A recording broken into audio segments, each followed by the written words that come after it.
भिकारी बेसरे चोरी उद्यम दिन द्विपहर घरे पशि चोरी उद्यम एमती एक अभावन घटना देखा मिली केन्द्रापड़ा जिला मार्साघाई थाना 8 बाटिया गाँव में भिक्षा करने को आसी घरे पशि चोरी उद्यम करथिया बेले ग्रामवासी मानक हाथ में धरा पड़ी चोर जनक घरे कहीं नथिबार सुजोग रे घरर ग्रिल खोली घर भीतर को पशिला चोर जनक घरर आलमारी खोली सुना गहना नेबा समय पड़िशा घर को जाइथिबा महिला जनक आसी पहुंची महिला जनक घरर बाहर पटु कबाट बंद कर दे बहु जोर रे पार्टी करिबारु स्थानीय लोक माने आसी चोर को काबू करी पुलिस को खबर देथिले।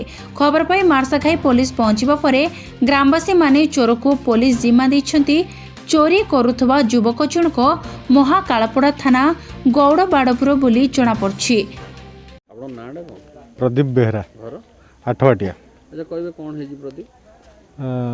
आम घर नथिया समय जन भिकारी बेस भिक्षा मागू आसला आम कलिंग बेल मारी कलिंग बेल कि घरे नथिया सुजोग देखिक घर भितर पशिक देखु यहाँ हूँ सुना मुदी प्लस कानफुल काढ़ी आलमारू काढ़ी बैग फैग खोली खोलिया भितर मो मिसेस घर को आस देखिक बाहर कबाट दे धरी धरिया भितर ग्रामवासी बुंदा होता ग्रामवासी समस्त एकजुट होगा पुलिस खबर देलु पुलिस आसिक पुलिस जिम्मा देचु।